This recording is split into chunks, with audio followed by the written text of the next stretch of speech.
Hello, hello. Welcome to the studio, the go-to podcast for creators and entrepreneurs looking to monetize their content and make money online. I'm Abby. I'm Nick. We're your host. We help creators turn their ideas into a reality by sharing industry insights and bringing on a special guest who knows the best. Today, we are bringing on a special guest, Allie Kirschner. Allie, hey. Hey, I'm so happy to be here. Thanks for having me. Yes, we're so happy to have you here. Allie is the definition of a creator. She works with fine art, marketing, networking, digital art, magazines, modeling. She's even the vice president of operations of Passport Media Group, a Palm Beach County-based media corporation. I mean, like, seriously, she really does it all. So she's a perfect person to have on the show to talk about her journey as a creative entrepreneur and give some action steps and tips for you guys that can help you advance your career as a creator and stand out online. Okay. So. Wow, thank you. Absolutely. Yeah. Thank you. Very well deserved. Lots of things that should be mentioned, especially in specifically what we're talking about when it comes to working with the guest that we want to bring on this show. You're a multifaceted creator, and that's exactly what people want to hear, because that's what people are. You know, it's 2023 and the creator industry is bigger than ever. And so how long have you been a creator, an artist, a model, digital creator, everything? What's the timeline on everything?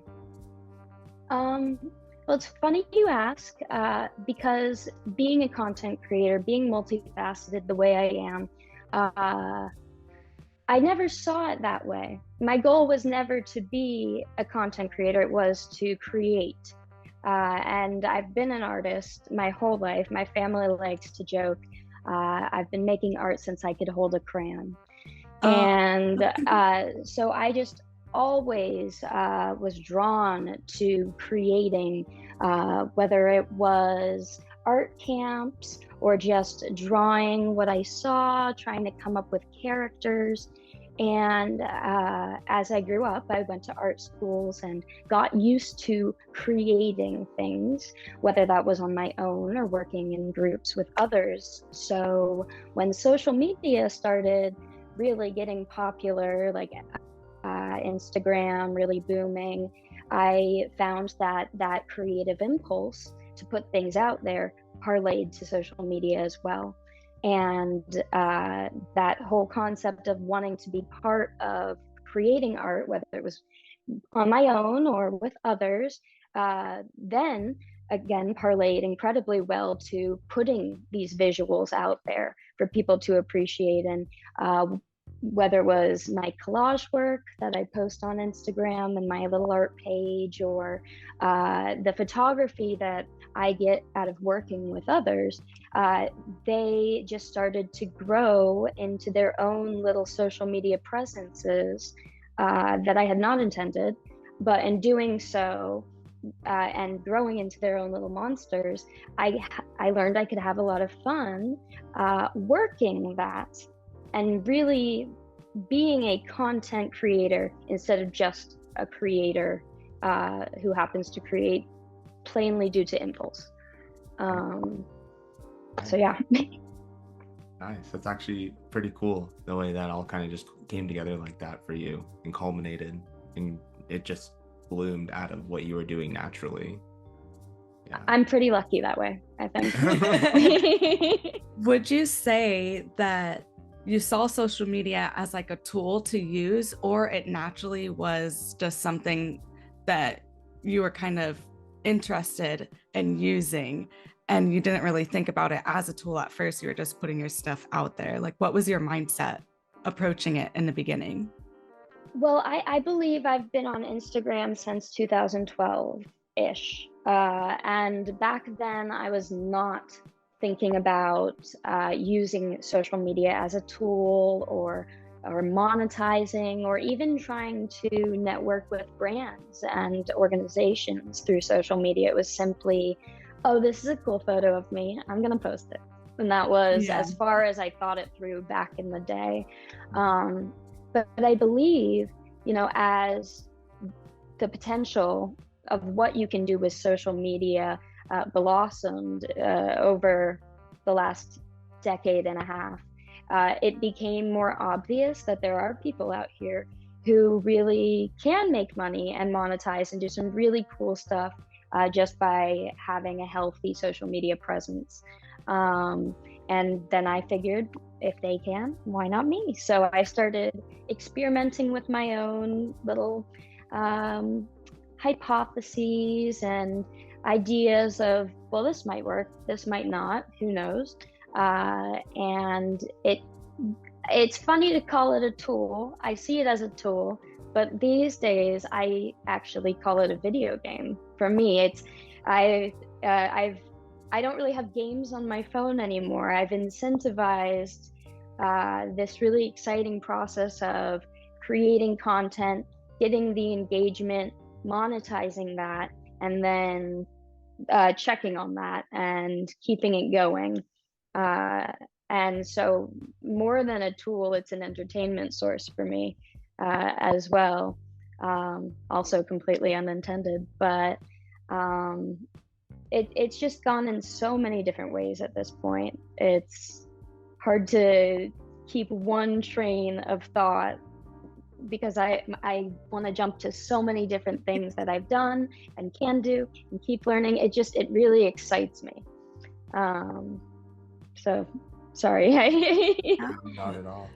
Actually, let's share with the audience, like, what are the different things that you do share on social media? What are the different accounts and ways that you leverage it? Sure. So I have what once upon a time was my personal page, which now acts as sort of the brand Allie Kirschner and what I've grown it to be outside of myself, this person who models and collaborates on artistic projects with all sorts of artists, whether it's runway or being in music videos or doing something as cool as this, being honored to give insight into topics like how to leverage social media.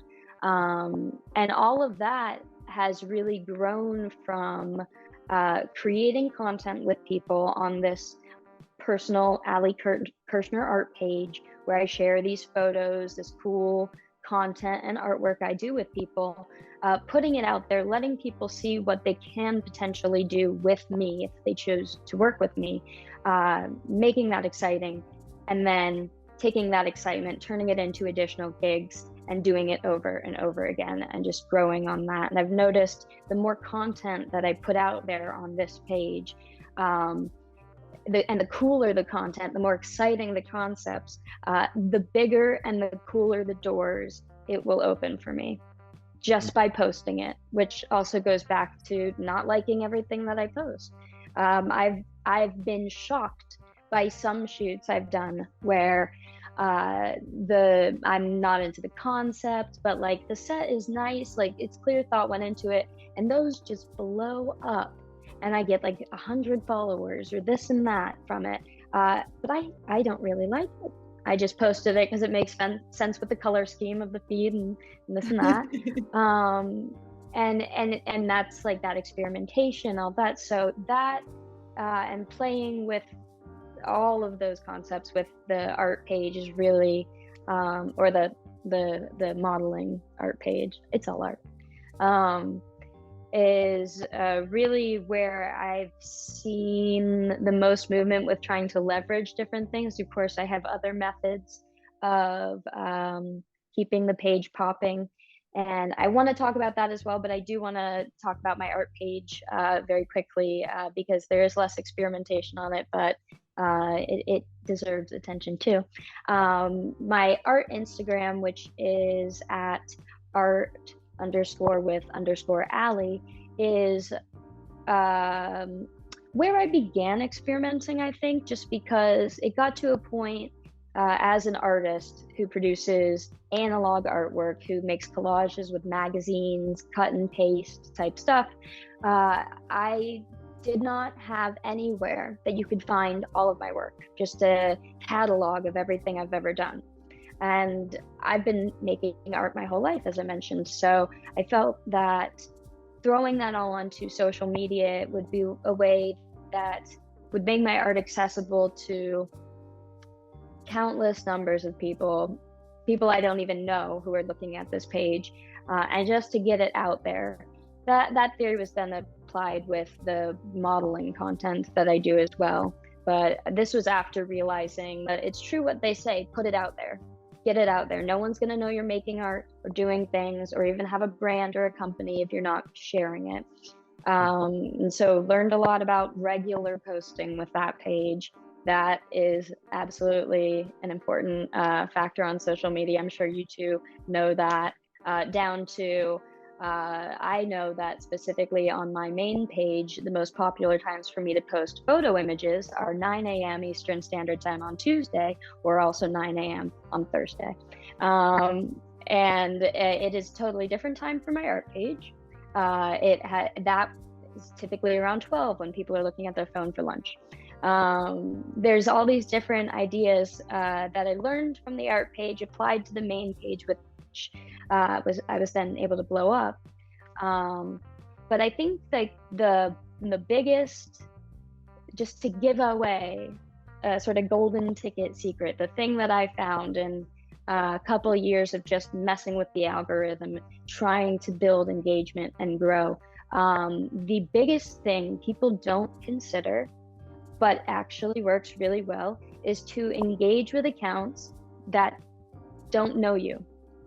They follow accounts similar to what you put out. They like images similar to what you share, but does not know you at all. Whether it's commenting, liking, engaging. I've seen a lot of large accounts lately, and whether this is bot behavior or actually the account's doing it, I'm not sure, but it works. I've noticed a lot of large accounts going through people's stories and responding to their polls, but not like doing any other engagement on the page. That's enough to get a page curious to want to check you out and look into it.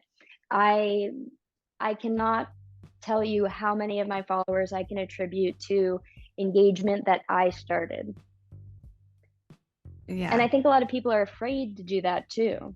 That they're like, oh, well, what am I doing commenting on this page that I don't know this person or this and that? It's like, well, if it's a public page, they probably appreciate the like. Like, just engage, reach out, because people want to learn, be inspired, see media. That's the whole purpose of being on these video photo apps, is to download this information into your head.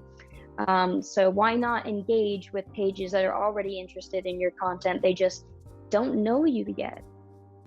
Yeah. And that really works. It does. It's free advertisement, you know. You don't even have to pay for it, honestly. You really don't. No, yeah. It just going into creating the content, doing those things, even shoots. I'm sure you get paid for shoots. I'm sure you've done shoots for free. But you got to start kind of like getting yourself out there, creating that proof of concept in order. Absolutely. Social media, whatever it may be, whatever niche you may be in, or multiple. But yeah, it's free advertisement for sure, and engaging with other people, like you said. Yes. It could be uncomfortable, but there's a mindset shift, and whether it's a personal page that's trying to be more professional, like a personal brand, just so you could represent yourself, or an art page, a company page, whatever it may be, it creates that engageability between the two, and it's just that mindset shift that allows for a different thinking than, oh, what am I doing here? More than, like you said, a public page. They might appreciate that. Mm-hmm. Definitely good point. So do you think that you have to pick one niche, or what are your thoughts around? When I first got started, I was told by a lot of people to pick a niche, and I really struggled with that. I struggle with decisions. Even with my art, throughout my life, I've really struggled it took me a decade to realize that collage is the medium that I choose to pursue full-heartedly. So to jump into, let's say, an industry like modeling, as a freelance model, to market yourself, helpful to associate yourself with certain niches. However, I couldn't do that, so I started to call it creative portrait work. But I've also done commercial. I've done a couple. I've done a lot of different things. I've worked events. I've done promotional work. I've done artwork.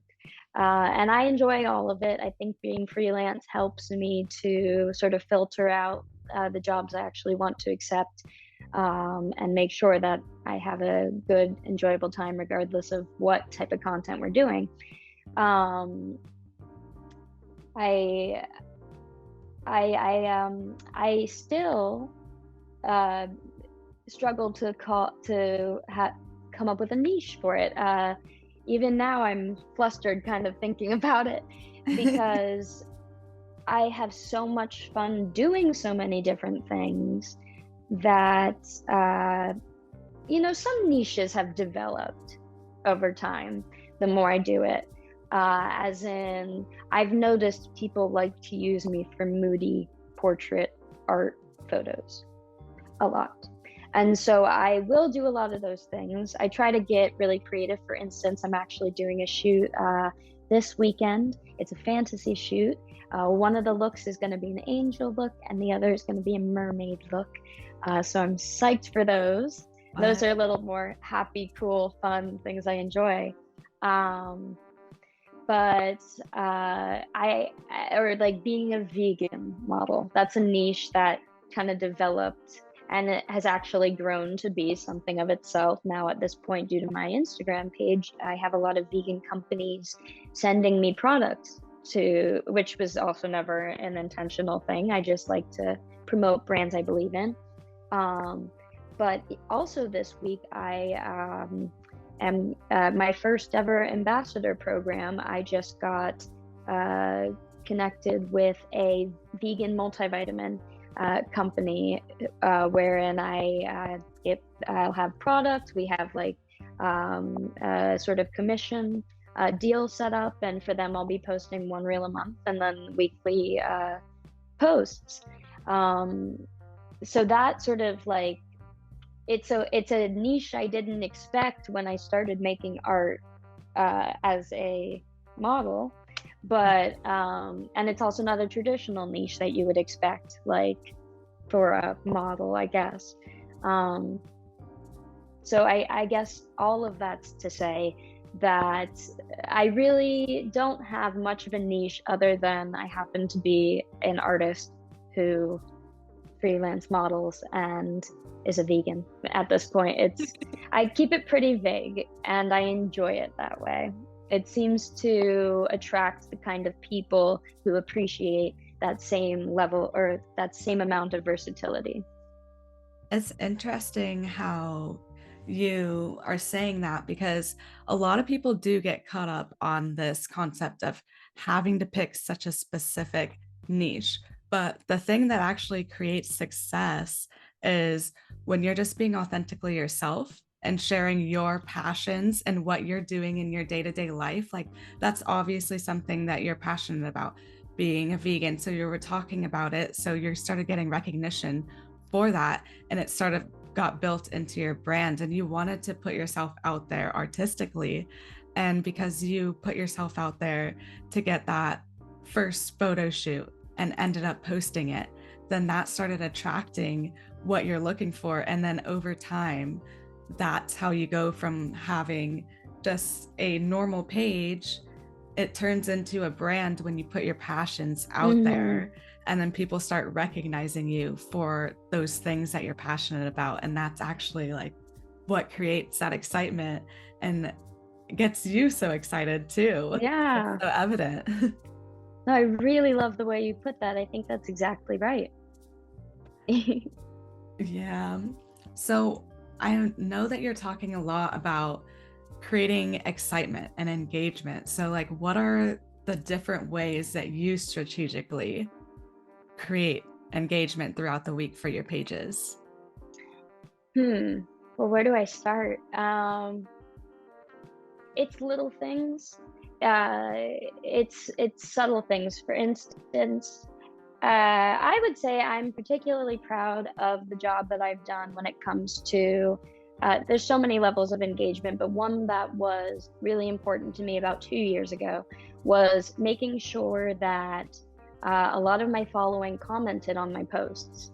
And because I see a lot of big pages, and especially today, when Instagram's been around as long as they have, when people could have bought 1 million followers or anything, where when you see a page with 1 million followers but no comments on their posts, you think, oh, it's all fake. And so it's important for me to have the following that actively shows it's engaged and supports. So I came up with a couple little tips and tricks to some things I learned and sort of adopted from others, and some I came up with myself, to get people to engage comments. First of all, have questions in the caption. It can be as simple as, and this is one I use all the time, which shot is your favorite? 1, 2, 3, or 4? You would be shocked when I do something like that. 50% or more of the comments are directly answering that question. Whether it's simply a number or they say, oh, this one because I like this and this, it's a comment that would not have been there if you hadn't prompted it. So things like that, where you're actively communicating to your following and saying, hey, what do you think? How do you feel? Another one that I've noticed is your posts will pop up for people who you engage with more frequently. Now, a lot of us, we might send memes every other hour to 6 people. But besides those people, you want more than 6 likes on your post. So I've noticed with photo posts or this or that, if you leave the majority of the comments unanswered until the day you post another post, and you start responding and liking on that day, that engagement with this particular person, whether you follow them back or not, is going to tell their algorithm to show them your new post and get that. And I mean, this is somebody who already commented, they're going to comment again. So it keeps the people who actively engage with your posts sort of on the ball and aware, hey, there's activity happening on this account today. Other ways that I've kept people engaged, like on a personal level, is I try to have a daily poll on my story that is an opinion or a preference, one thing or another, just a simple, silly question that has nothing to do with how dramatic the world can be, just to make somebody feel like, oh, they're talking about me. I want to be involved. I want to engage. And it creates a sort of sense of community that also helps foster this, oh, she wants to hear my opinions. The people here care to have a conversation with me. So I've noticed that works really well too. I always respond to your polls. I know, I love it. And They I really definitely love engage with knowing me. like the crazy preferences, how people prefer to pronounce turmeric, or what kind of pool they want to sit by. It's so fun to actually engage people. So it matters to me that people feel engaged and feel like I'm actually communicating to them. So it's nice to know it works. Those are great tools that you shared. Everything that you were giving was really good insight to what people could really utilize to how to just get started easily with engaging with people right from their posts without even having to go to somebody else's account, truthfully. So let's talk about your modeling aspect and how you gain collaborations with photographers and maybe even other models to create concepts with other artists and just have that opportunity to collab. What do those collaborations look like? Sure. And funny enough, networking, collaborating is actually how I got sucked into the whole modeling scene.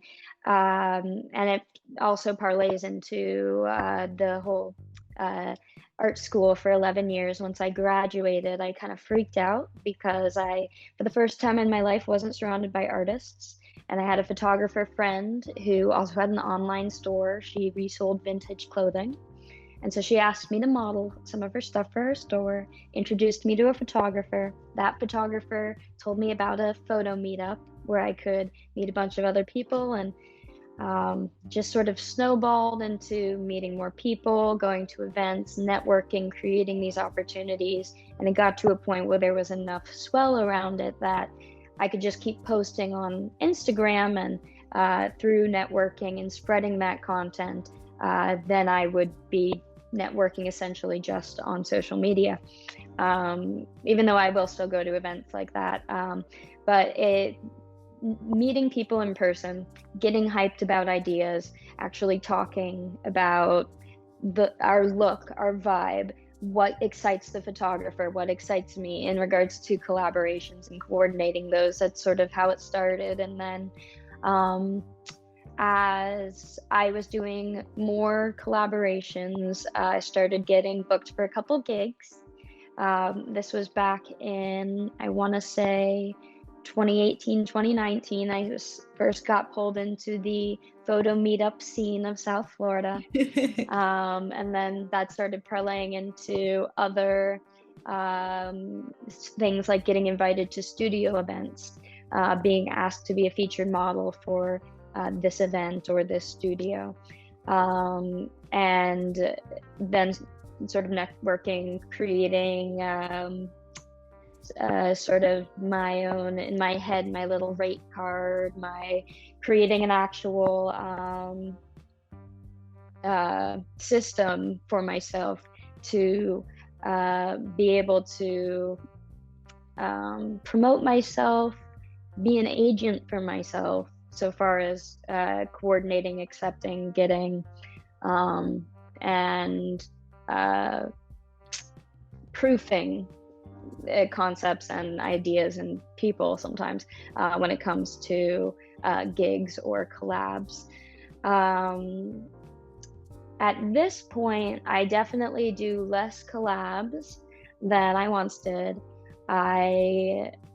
But that's not to say that there's anything wrong with collabs. I love collabs, and I will still happily do a collab if the concept is something that I'm really excited about.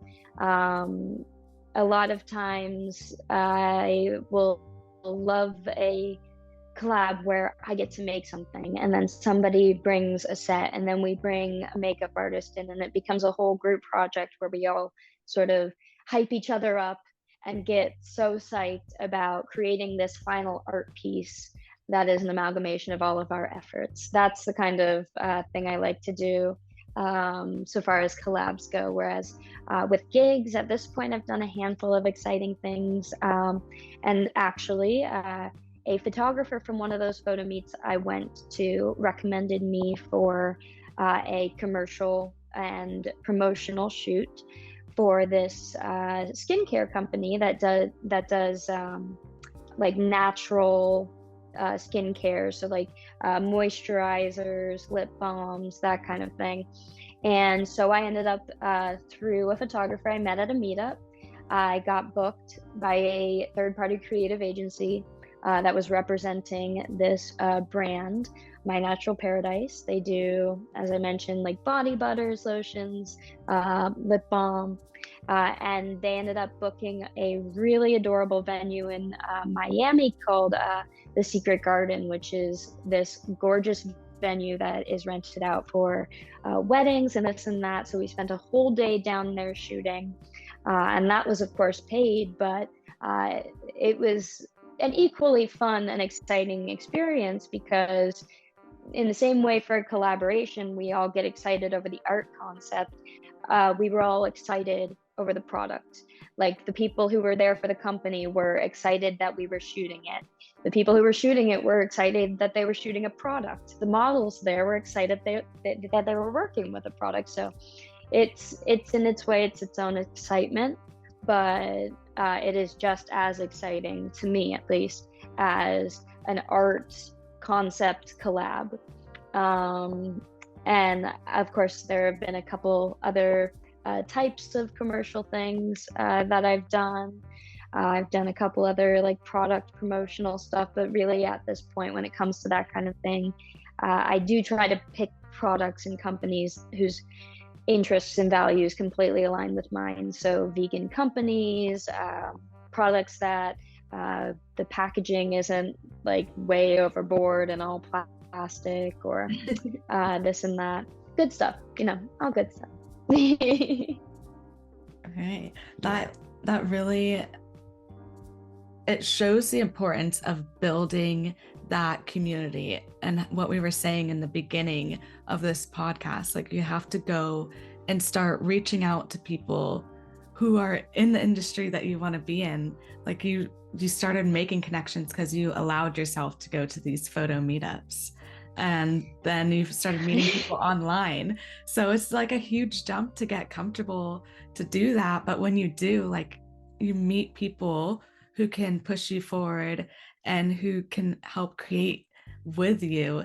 And that's like what you want as an online creator and a creative entrepreneur. You want to make your concepts come to life. So absolutely, really inspiring how you put yourself out there and you are continuously meeting people and networking, because that's something that as a creator you really have to get networking comfortable. You have to get comfortable with it. Yeah. And that was hard. I definitely, through all of this, through creating this weird social media presence where I'm some kind of model and artist and this and that, through developing all of this, I'm a natural introvert. I can be very quiet, and it took a lot for me to sort of step outside of myself and go to an event where there's like 50 photographers running around and you're bringing your own 3 outfits and you're just making content for the sake of networking and testing each other's skills and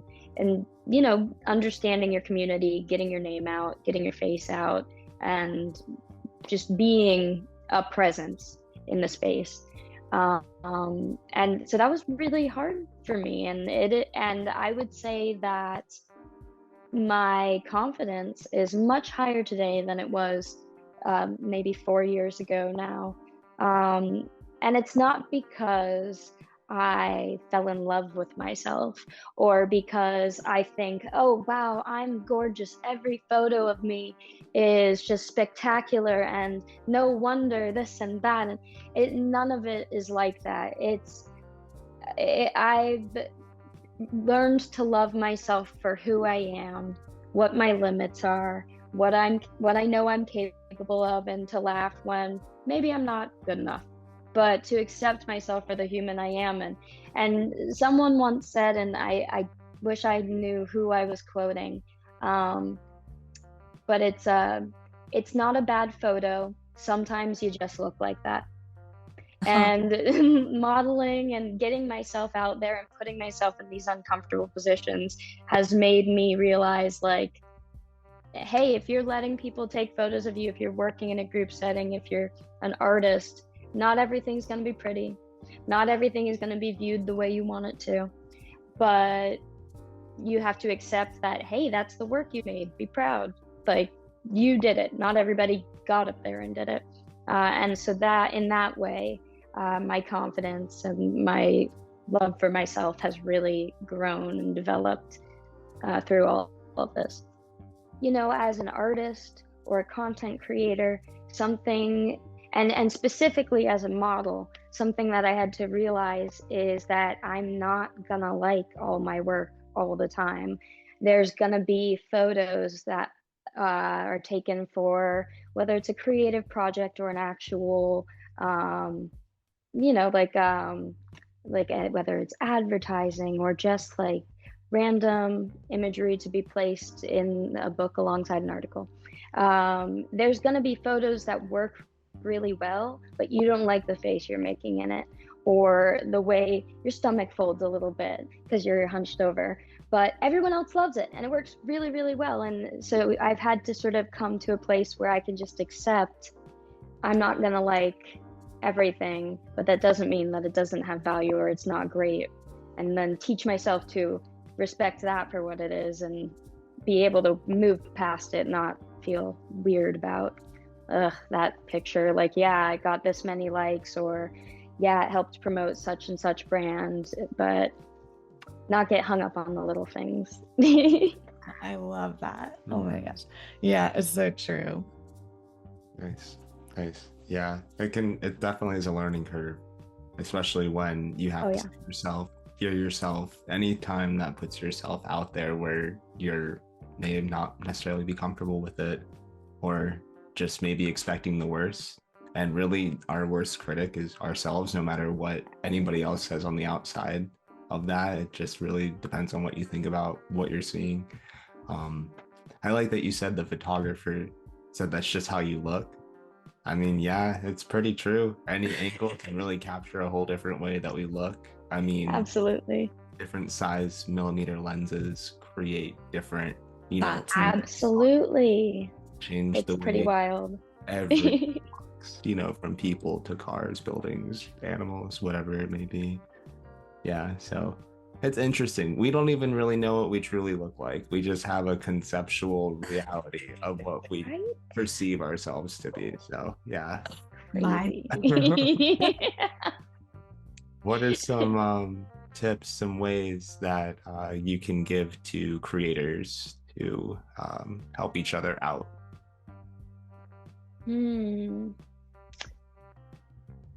Let's see.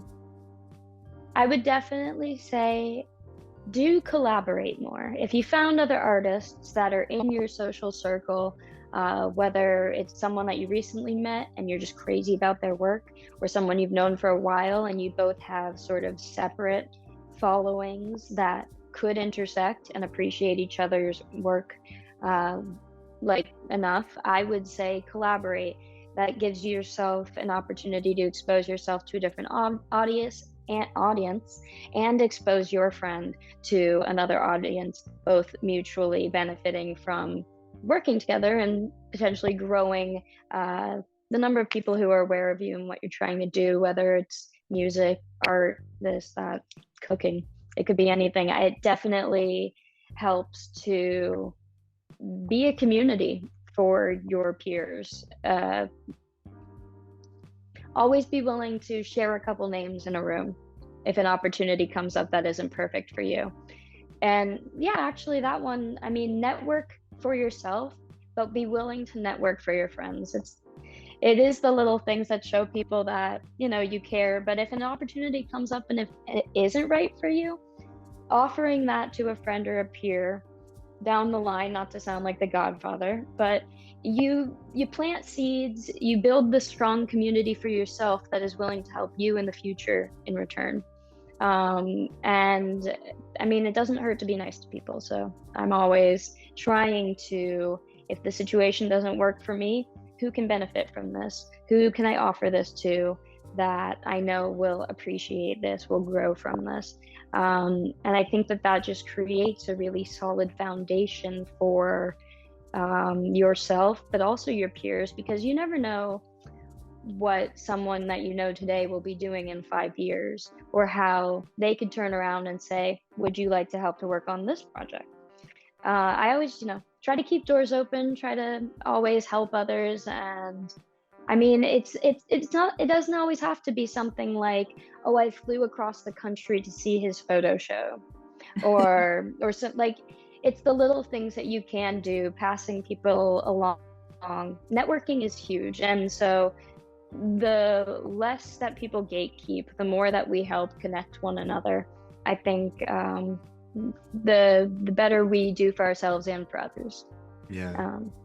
It's definitely the time of people realizing, I mean, it's at least generations coming up are like, gatekeeping can't really be the way of the future anymore. There's too many people with too much potential that don't want to fit into what's been constructed for us and want to creatively explore in different ways. Even if we don't want to consider ourselves a creator, we're all trying to creatively figure out our life. Yes. Yeah.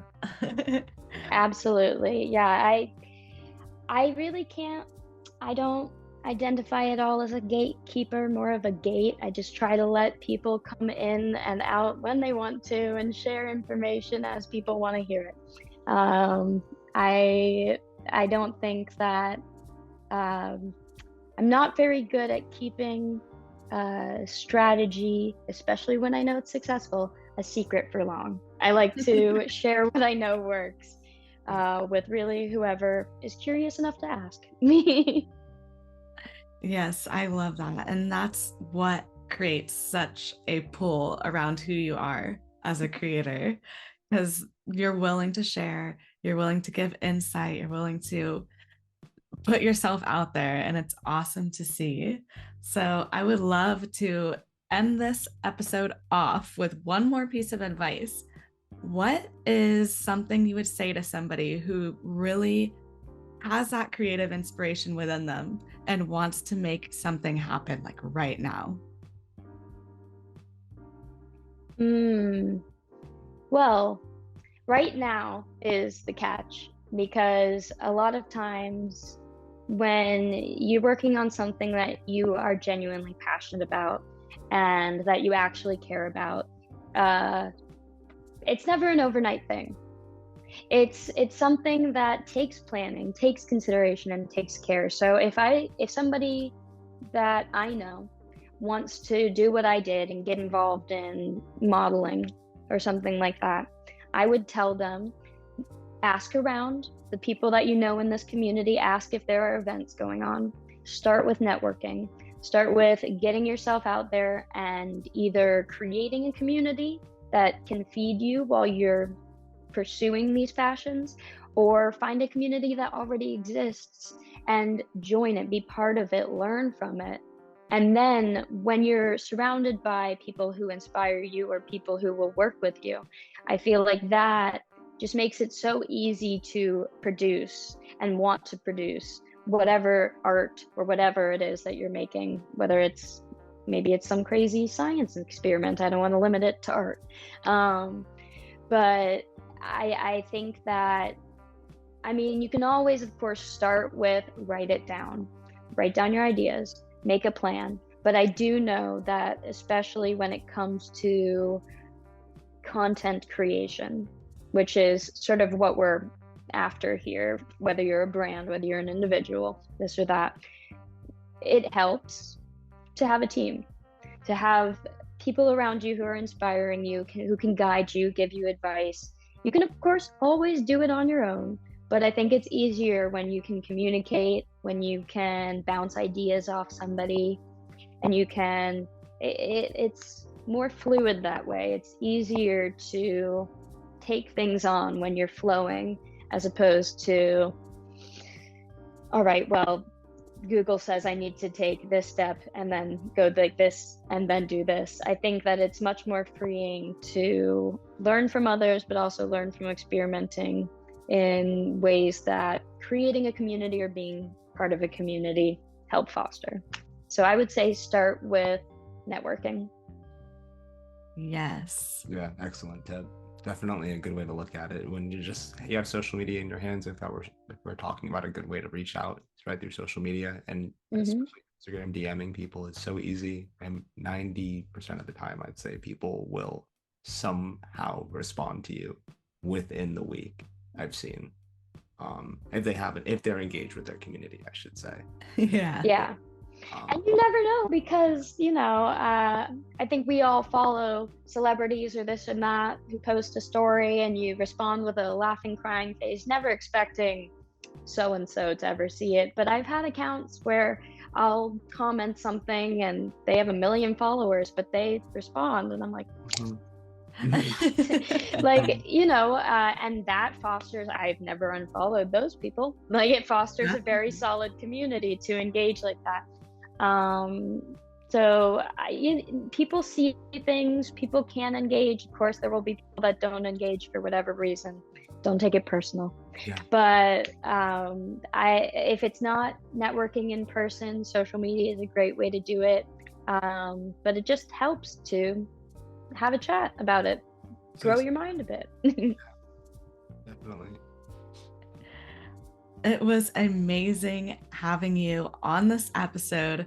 You dropped some serious gold mines talking about how you can leverage your art online and put yourself out there. And you definitely gave us some great insights on tips on how to grow your community, get networked within your industry, and create engagement that actually gets people excited about the art that you're creating, and that excites you as a creator. So I am so happy that we had you on. I'm super happy and excited to see what our audience is going to do with these tips that you just gave them. So anybody who's looking to see what Allie's up to, please share your social media or where anybody can find you. Sure. So as I mentioned, my art page is art_with_Allie on Instagram. And then my main page is just my name, Allie, ALLIE, Kirschner, KIRSCHNER. I know it's a mouthful, but that is me on Instagram. And I'm currently working on setting up a couple other socials, but Instagram is the primary one at the moment. Nice. Perfect. Nice. Awesome. Well, that's all for this episode of The Studio. We'll see you next time. Yay. Thank you.